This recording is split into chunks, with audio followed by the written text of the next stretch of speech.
Hey guys, welcome back to Do It Yourself Workshop. And it has been years since we put a video out, and that's because I have had so much going on.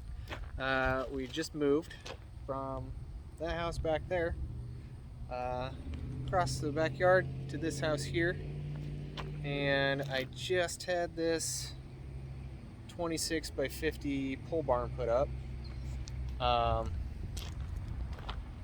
So hopefully we've got a new home for the Do-It-Yourself Workshop. I've got a lot to do still. We got spray foam insulation coming in. I got to run electrical. Yeah, I've got pictures of them putting this up, and that right there is one of the reasons why we haven't had videos up in like a couple years. Last video I think we had up was with Jake, and I think he was probably less than a year old, so it has been a minute. But super happy.